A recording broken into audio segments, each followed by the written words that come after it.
Assalamu alaikum. Today we are going to continue with Coleridge. So far we have seen a little bit about the poet and critic, and basically his philosophy is, and a little bit of his friendship with Wordsworth, and how it led to his becoming a critic, right? So he we saw a little bit of his nature of criticism, what kind of criticism he does. And of course, no talk about Coleridge would be complete unless we speak about his plagiarism, as in his tendency to copy, right? Plagiarism is nothing but copying, right? So, his plagiarism, as in plagiarism, from a research perspective, copying is, yeah, it's more of a euphemism for copying, right? Uh, right, fine. So we saw some of his critical works, his Biographia Literaria, his lectures on Shakespeare and Milton, Friend, the Table Talk. Now, table talk, it's a very interesting concept. You see, now it is a selection of discussions. Okay, selections of discussions between important people. A table talk, there are plenty of table talks written by so many different popular writers of age, of his of even of his age, and also Greek writers of Greece, the ancient writers, the classics. They seem to have written quite a bit. Okay, I forgot to have mentioned that in my last section. So, in Biographia Literaria, these are three philosophies. He mainly concerns himself with reconciliation of opposites, imagination as the modifying, shaping power, and organic wholeness in poetry. So, we've discussed all of these three at length. So, we'll move on. And in our last class, we also saw what a poet ought to be according to Coleridge. So we saw that according to Coleridge, poet ought to be a whole man, an ideal, sensible, and wise, well endowed with knowledge, experience, and intuition. Again, the poet described in ideal perfection brings the whole soul of man into activity with the subordination of faculties to each other. So the faculties do not work separately, they are not chaotic, they are brought in subordination into one particular act, right? The poet described in ideal perfection brings the whole soul of man into activity. So he's engaged body, mind, and soul into one activity, that is of creating poetry.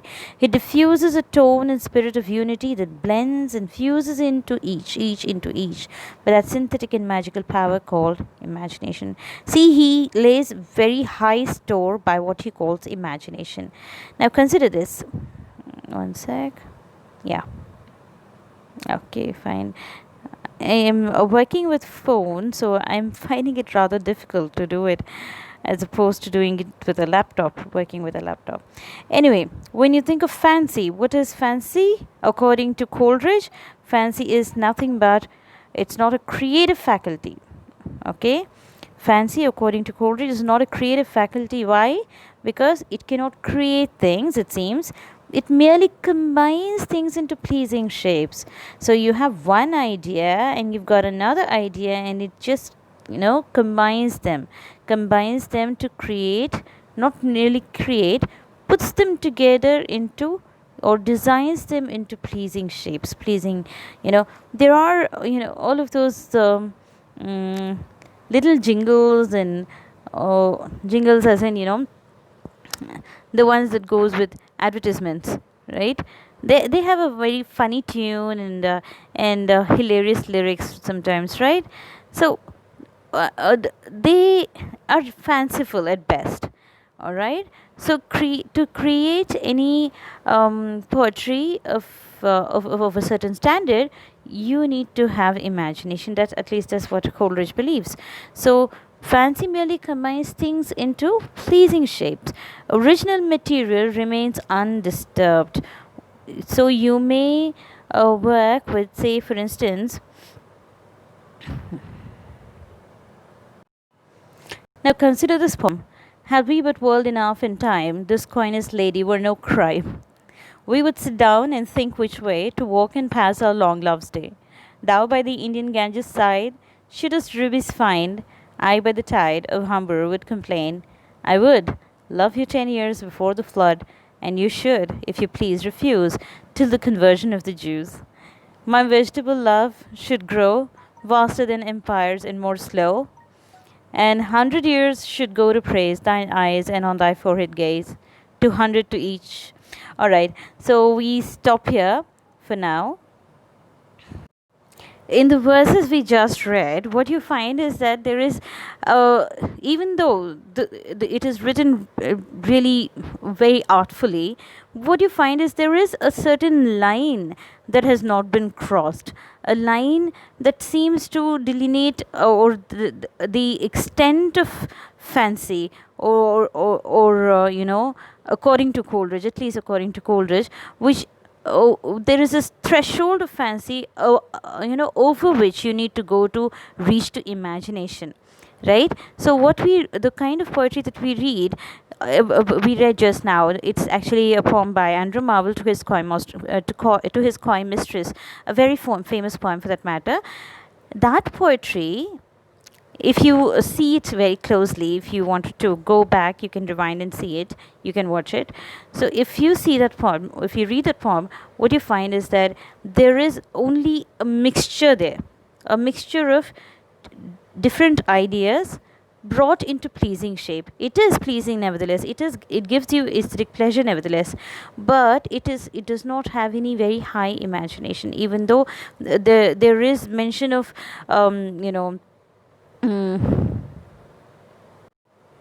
there is mention of rubies and of the Indian Ganges, of Jews, of conversion of Jews, and all of those things.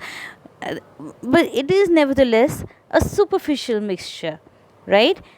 He indulges in a high degree of hyperboles, a set of hyperboles, but it does not seem to really, bring in the kind of, the a synthetic imagination that is necessary to create the best kind of poetry. I mean, it is good. It's nevertheless not of what Coleridge would call of high imagination, of a superior imagination, right? For example, the dews of the evening most carefully shun, they are the tears of the sky for the lust of the sun. So see, the dews of the evening most carefully shun, they are the tears of the sky for the loss of the sun. Tears of the sky? Really? For the loss of the sun? Because the sun is not there, the sky is crying? Because and those tears are the dews of the evening? Or really? See, the metaphors that are used in a certain verse ought to work in tandem with the content, okay, with the idea itself, with the original idea of which the metaphor is being used, right? So consider his theory of imagination. Comparatively speaking, if you look at this, you would find that poetic creation as an act of imagination requires imitative faculty. All right, so the main, as we have been talking about the art of creation, right from Aristotle and Plato, a poet is an imitator, right? So a poetic creation is an act of imagination that requires imitative faculty. You need an imitative faculty, as in you need to be able to imitate. Coleridge's famous distinction of fancy and imagination, it says, he argued that while the text tells you that he argued that while both were creative rather than reproductive faculties, imagination fused all things into one, and fancy reshaped them more or less willfully, right? Fancy would simply reshape them, but its original, the original essence would remain intact. It would not mingle. It won't go, it won't mingle with each other. It won't mix with each other. But even if they did mix, it would only be superficial at best. Whereas imagination fused, look at this word, fuse. It fused all things into one. It fused all things into one. So, consequently, imagination is more sublime, while fancy is merely beautiful. So this is the idea of a good poetry according to Coleridge. a good poetry which employs or which uses high degree of imagination, secondary imagination, would end up being sublime. Whereas some poetry or verses that use only fancy in it, that are made of just fanciful, they may be beautiful nevertheless. I mean, the poem we read just now, To His Coy Mistress, Andrew Marvell, it is good. It is very, very good. I mean, the way it is written is beautiful, but it is not sublime. It lacks the, the sublimity essential to make it wonderful. According to Coleridge, Wordsworth filled the gap between thought and feeling. So Wordsworth filled the gap between thought and feeling, as in there is an association of sensibility. We spoke of dissociation and sensibility, how T.S. Eliot seems to bemoan the fact that there is a dissociation of sensibility happening around 16th century, right? So Wordsworth seemed to have filled that gap, and Coleridge is appreciative of it. Emotions recollected in tranquility. Emotions recollected in tranquility would indicate feeling. Ended in deep feeling with profound thought, right? So these emotions ended up being deep feeling. Deep feeling with profound thought is in deeper, much deeper thought. They came together as one, right? That is his theory of imagination. His theory of imagination was yet continued. Forms, incidents, situation, nature, and life take the color of poet's feelings and thoughts and appear in an entirely new light. So everything, the form, the situation, whatever happened, whatever incident that occurs, the nature itself, the life, everything seems to take the color of poet's feelings. So the world is beautiful, whether you like it or not, whether you are happy or sad, right? Whether you agree or disagree, whether you believe in God or not, what the world itself is beautiful, no doubt about it. But when you write, when you read a poem, when you read a book, when you read a novel or anything, it seems to take up the feeling, it seems to take up the color of the poet's feeling, the writer's feelings, right? So the world looks much better from a happy man's perspective, or someone who's really joyous, who's just someone who's struck a lottery or something.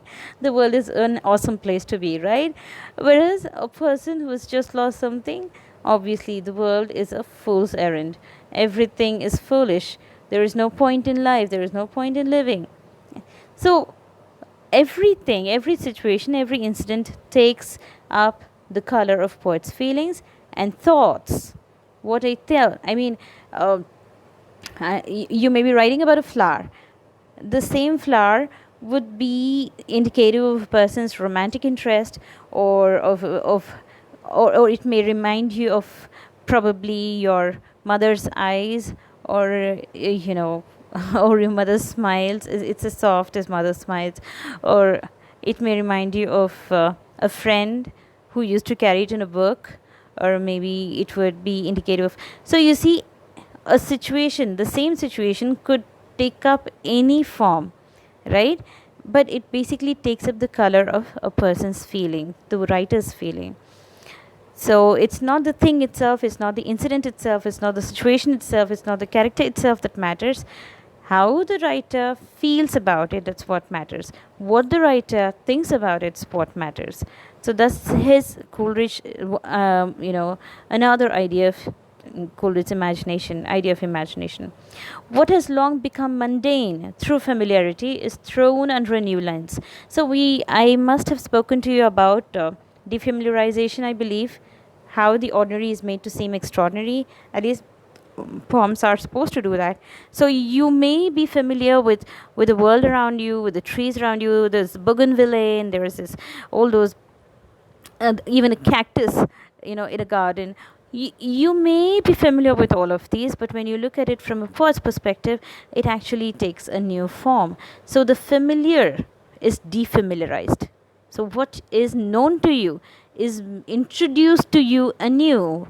You're made to look at it from a completely, entirely new perspective, from a new direction, right? So what is mundane? Mundane as in you grow used to it by looking at it every day, right? The bus stop, you go to it every day to take a bus, so the bus itself is familiar enough to you. But read a poem about a bus, and all the whimsical ideas the poet throws into the telling of a of a travel, of a bus travel, you would actually, oh, for instance, yes, there is this one essay, right? Essay written by A.G. Gardner, I believe, if I'm not wrong. It makes you think in a whole think of buses in a wholly different perspective, the conductor in a different perspective, right? I believe you must have read that essay. I think I read it in at school. Yeah. Maybe sometime if I'm if we get to have a regular class, we'll talk about it further.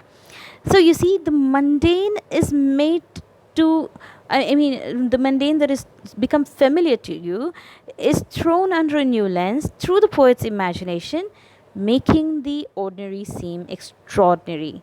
See, this is what imagination does. So imagination is that higher faculty that makes you look at the same thing that you have seen for 100 times from an entirely new light, and you actually get to appreciate it, appreciate the novelty of the view. Novelty of the view, as in, novelty means, something that you are seeing for the first time, right? Okay, so there is a comparison of fancy and imagination again. Coleridge explained his distinction. So we have seen what fancy is, we've seen what imagination is according to Coleridge. Now there is a distinction, a difference between fancy and imagination. Coleridge explained his distinction between fancy and imagination, saying, while fancy merely assembles and juxtaposes images, imagination is that recreative faculty that transforms disparate images into a new organic whole. Please try to remember this. Fancy merely juxtaposes as in places together. So when we read about To His Coy Mistress, he speaks of, yes, there should not be any problem about how there should not be any problem about how you need to you can be coy all you want for so long as you want, because it doesn't matter so long as because we have world enough to do it all, if we have time enough to do it all. And he speaks of the collecting rubies and going to the Indian across the Indian Ganges, or we can wait until the Jews, all the Jews get converted. So see, there is a juxtaposition of images, there is a juxtaposition of ideas, whereas imagination is that recreative faculty that actually transforms disparate images. For this, we'll have to, in my next class, inshallah, we'll try to do a little bit of Kubla Khan, written by Coleridge himself. You will see what he says about transformation of disparate images into a new organic whole, as in you wouldn't know where one is divided. Or maybe you could do it right away if we have enough time. Do we have enough time? Yeah, it's only 18 minutes gone, so just wait a sec. So look at this. Kubla Khan in Xanadu, or a vision in a dream, a fragment. In Xanadu did Kubla Khan a stately pleasure-dome decree, where Alph the sacred river ran, through cavernous measureless to man, down to a sunless sea. So twice 5 miles of fertile ground with walls and towers were girdled round, and there were gardens bright with sinuous rills, where blossomed many an incense-bearing tree, and here were forests ancient as the hills, enfolding sunny spots of greenery. See, look at the images projected here. Are they merely juxtaposed, or do they all become one cohesive one cohesive organic whole? These are disparate images as in, see, the sunless sea. Where is it? Through caverns measureless to man, through caverns measureless to man, down to a sunless sea. Right? Alph, the sacred river, ran through caverns measureless to man, down to a sunless sea. And then see, look at this. There is a sunless sea. And again, he is talking about, and here were forests ancient as the hills, enfolding sunny spots of greenery. Right? The hills are full of ancient forests. Okay, the hills themselves are ancient, and and the forests are ancient as well. I mean, you can imagine very, very tall, thick trees, and it's so dense. And then there are spots of greenery, sunny spots of greenery, which, which are enfolding sunny spots of greenery. Can you imagine it? Like, bits of sunny spots surrounded by ancient forests, where blossomed many an incense bearing tree, where there is thick incense, thick fragrance of trees, you know and there were gardens bright with sinuous rills, gardens that are, you know and that are broken by streams, sinuous as in, like, flowing streams, flowing rivers, or rills, with walls and towers were girdled round, right? So twice 5 miles of fertile ground, with walls and towers were girdled round, and there were gardens bright with sinuous rills, where blossomed many an incense-bearing tree. See, there is not. All these are disparate images, but they have all come together to form one single whole. Can you separate them? Can you pinpoint them? Can you take them apart? It is very hard to do it. In fact, of course, it's a vision. I mean, of course, it is believed that it was an opium-induced dream, right? And that dream was put to paper by Coleridge at some point. But the point remains that when imagination is at work, there is very little you can actually, you know, very little there is you can actually take apart or pick apart, because it becomes fused into one organic whole, one complete whole that cannot be taken apart, right? So, speaking of, he further divides imagination into two categories. Remember this: primary and secondary imagination. First of all, we spoke about fancy, then we spoke about his idea of imagination, then we compared his idea of fancy and imagination. Now, imagination itself, he distinguishes imagination. He separates them into two different categories: primary and secondary imagination. So, according to Coleridge, primary imagination is the power of perceiving the objects of sense. Power of perceiving the objects of sense, persons, places, things, parts, and wholes. It allows mind to form a clear picture of the object perceived by the senses. It is above all an involuntary act of mind. So it is not something that is consciously done. Primary imagination is not consciously. You just, it just comes to you automatically. Okay, you automatically perceive. Your senses perceive objects. All right, your senses, all your senses, eyes, ears, nose, mouth, your heart, all your feelings, your thoughts, your feelings, they sense automatically. All right, they perceive things around them. All right, the persons, places, things, whatever it is, and it allows mind to form a clear picture of the object perceived by the senses. So it permits the mind to form, mind to create picture of the object perceived by the senses. It is above all an involuntary act of mind. So it is an involuntary. It's involuntary in the sense it is not something you do it of your own will. It happens automatically. Okay. Secondary imagination is a conscious use of this power. So you already have the primary imagination. You would be able to create some kind of verses, some kind of writing, some kind of fiction or whatever. But when you have the secondary imagination, you use it deliberately. So this is an involuntary act of mind, remember? Okay. See, primary imagination is the involuntary act of mind, whereas secondary imagination is the conscious use. That is, it's a voluntary act, conscious use of this power. Composite faculty of the soul consisting of all other faculties. So it is a composite faculty, as in it is one faculty that makes use of all the faculties. It makes use of all the faculties. For instance, perception, intellect, will, emotion. Perception, as in what you see, you perceive, right? You understand. Your mind is the perceptor, it's a receptor, right? You perceive. Intellect, your intellectual ability.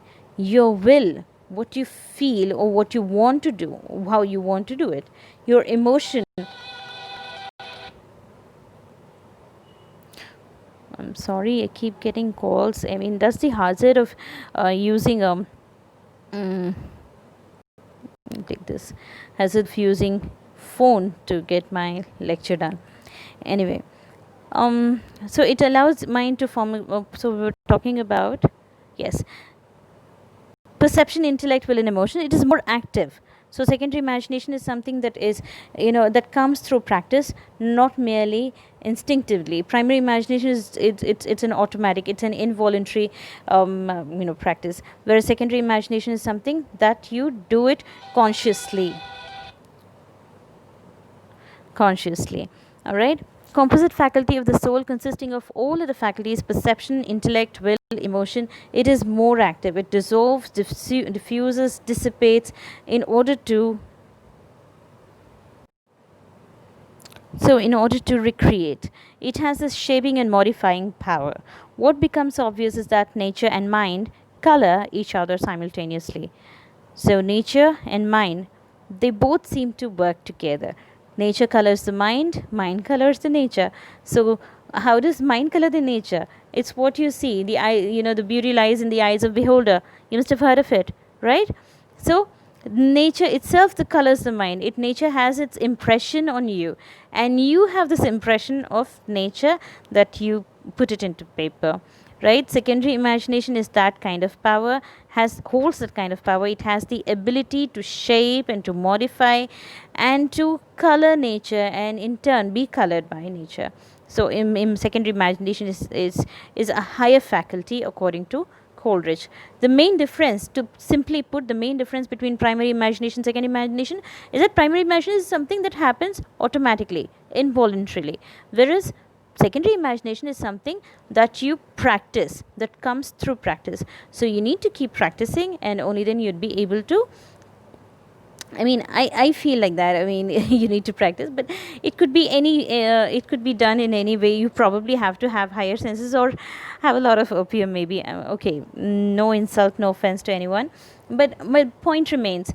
It is a higher degree of expertise, you could call it, or a power that you have only when you are, capable of putting all your faculties together: perception, intellect, will, emotion.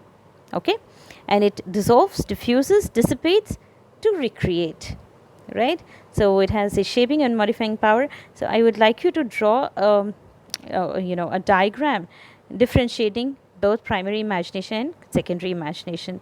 So that would be your assignment for today. Please do it. So it is basically, how the internal subject and external object, they seem to come together, right? And they would seem to work simultaneously. So imagination has this symplastic power. Symplastic, as in, we'll discuss this in the next class. I suppose I'm running out of time for now. Okay, so thank you. Stay safe, be happy. Assalamu alaikum. This is all for today. Jazakallah khair.